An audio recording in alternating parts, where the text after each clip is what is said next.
Ada hal dalam hidup yang terlihat biasa saja.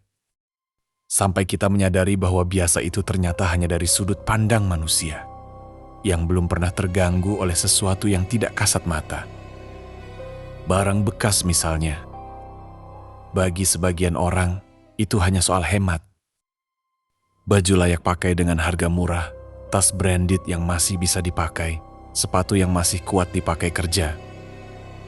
Tidak ada yang salah dengan itu. Sampai kita bertanya satu hal sederhana. Kalau itu barang bekas, bekas siapa sebenarnya? Dan bagaimana kalau yang ikut berpindah bukan hanya barangnya, tapi juga sesuatu yang tidak pernah benar-benar pergi dari pemilik sebelumnya?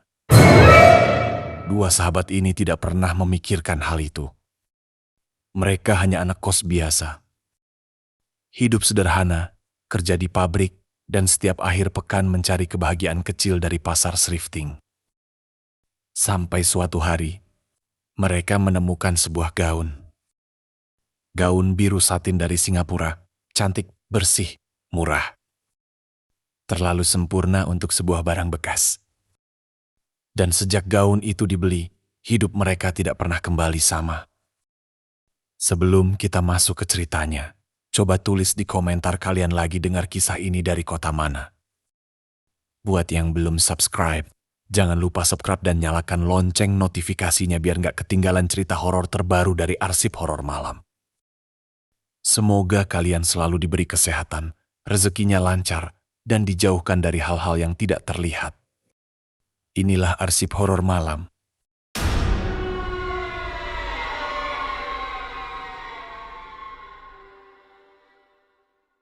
Di kawasan Muka Kuning, Batam, dua sahabat tinggal dalam satu kos kecil yang sederhana.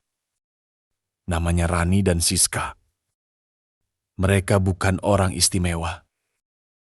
Kerja mereka di pabrik, pulang malam, bangun pagi, dan hidup dalam rutinitas yang hampir tidak pernah berubah.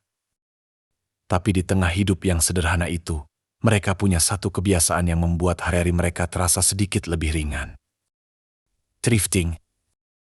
Setiap akhir pekan, mereka akan pergi ke pasar barang bekas. Kadang ketiban, kadang kejodoh, tergantung info barang baru. Bagi mereka, itu seperti berburu keberuntungan kecil. Kalau kita jeli, kita bisa dapat barang bagus banget dengan harga receh. Kata Siska suatu hari. Rani hanya tersenyum. Yang penting, masih bisa dipakai. Kita kan bukan orang yang bisa beli barang mahal. Siska tertawa. Makanya kita harus pintar cari barang murah tapi kelihatan mahal. Mereka tidak tahu bahwa kebiasaan sederhana itu akan mempertemukan mereka dengan sesuatu yang jauh dari sekadar barang murah. Pasar Tiban selalu ramai, baju-baju digantung tanpa pola. Tas tergantung di kawat. Sepatu berjejer di lantai yang berdebu. Namun di balik kekacauan itu, selalu ada sesuatu yang menarik. Barang-barang yang terlihat terlalu bagus untuk disebut bekas. Ran, coba lihat ini. Siska mengangkat sebuah blaus. Masih ada tagnya. Rani mendekat. Dan warnanya masih bagus banget. Ini kayak belum pernah dipakai. Penjual hanya berdiri di samping mereka, tersenyum tipis. Barang kiriman luar, Dik. Kadang dari Singapura, kadang hotel. Rani sempat ragu. Tapi kok bisa? Masih segini bagus. Penjual itu hanya menjawab pelan. Tidak semua barang meninggalkan pemiliknya dengan cara yang biasa. Kalimat itu terdengar seperti bercanda, tapi entah kenapa, Rani tidak tertawa. Namun pada akhirnya, seperti biasa, mereka tetap membeli. Beberapa minggu setelah itu, Rani membeli sebuah dress hitam sederhana. Tidak ada yang aneh saat pertama kali dibawa pulang. Namun saat dicuci, air rendaman berubah sedikit keruh. Padahal tidak ada noda di baju itu. Siska hanya tertawa. Perasaan kamu aja. Barang lama ya wajar. Tapi malamnya Rani bermimpi. Di dalam kamar kos mereka, seorang perempuan berdiri diam. Tidak berbicara, hanya menatap. Dan di tangannya, dia memegang dress hitam itu. Saat terbangun, Rani tertegun sejenak dan beberapa hari kemudian dia sudah melupakan mimpi itu. Waktu berjalan seperti biasa, hingga suatu hari mereka mendapat undangan pernikahan rekan kerja. Ran, kita harus tampil bagus. Kata Siska. Jangan sampai kalah sama yang lain.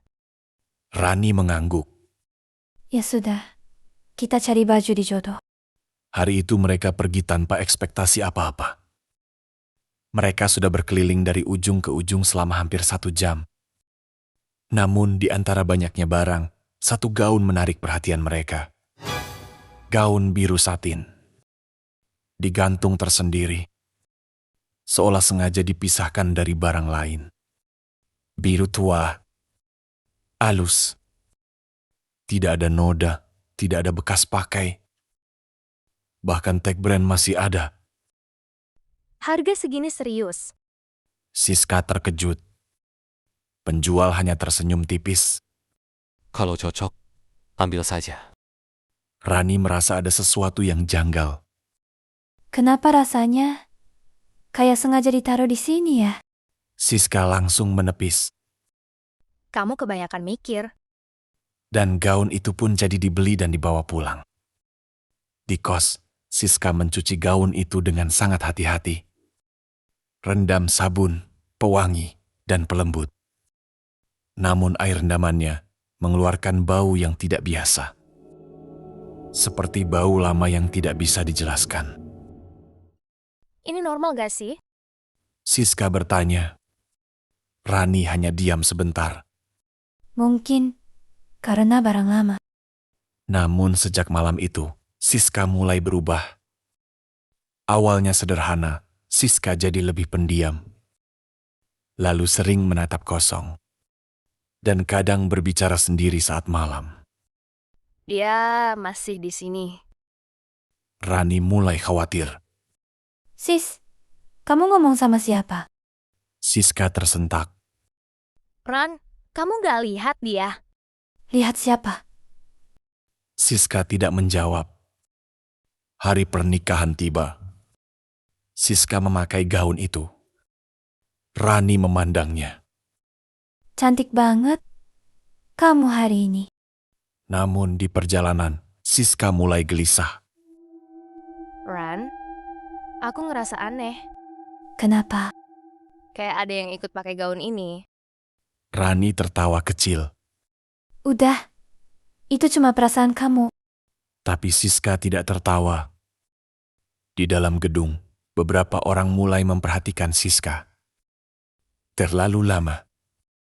Terlalu diam. Terlalu fokus. Bisikan mulai terdengar. Itu baju yang sama. Mirip sekali. Siska semakin tidak nyaman. Ran, mereka ngomong apa? Rani hanya diam, tidak tahu harus menjawab apa. Di toilet, Siska berdiri di depan cermin. Lampu berkedip pelan. Ran, aku gak sendirian ya. Jangan aneh-aneh. Namun saat Siska menatap cermin lebih lama, ada sesuatu di belakangnya. Seorang perempuan. Dengan gaun yang sama. Pucat, diam, menatap balik. Lalu cermin berkedip. Dan sosok itu tersenyum. Malam di kos berubah. Ketukan di lemari. Suara dari sudut ruangan. Balikin.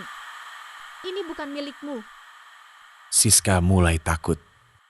Rani panik. Kamu harus lepasin baju itu. Tapi Siska menggeleng. Dia gak mau pergi, Ran. Malam berikutnya, Siska berdiri lama di depan cermin. Kalau aku pergi, dia masuk. Rani terdiam. Siapa dia? Yang punya gaun itu. Rani mencari tahu asal gaun itu. Dari pasar, dari penjual, dari kabar yang samar. Akhirnya ia menemukan satu fakta. Gaun itu berasal dari Singapura. Pernah dipakai seorang wanita. seorang model yang ditemukan meninggal di kamar hotel. Dengan gaun itu masih melekat di tubuhnya. Siska semakin berubah. Gerakannya tidak lagi sama. Suaranya berbeda sesekali. Aku bukan dia, aku cuma numpang. Rani mulai kehilangan harapan. Lampu kos mati, angin masuk tanpa sebab. Siska berdiri di tengah ruangan. Sekarang giliran aku. Rani berteriak. Siska!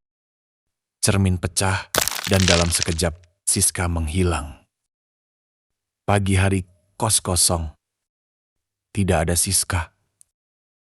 Hanya gaun biru itu tergantung rapi, seolah baru saja selesai digunakan. Beberapa minggu kemudian, Rani pindah. Namun di pasar second Tiban, gaun itu muncul lagi. Dengan harga lebih murah. Dan penjual baru hanya berkata pelan. Kalau lihat ini, jangan dibeli. Kenapa? Dia selalu mencari tubuh baru. Jadi, kalau kalian menemukan barang bekas yang terlalu sempurna, apakah kalian masih akan membelinya? Atau justru akan memilih untuk meninggalkannya? Tulis pendapat kalian di kolom komentar. Dan jangan lupa like, subscribe, dan nyalakan lonceng notifikasi untuk cerita berikutnya di Arsip Horor Malam. Karena tidak semua barang bekas itu benar-benar bekas. Sebagian masih sedang menunggu pemilik berikutnya.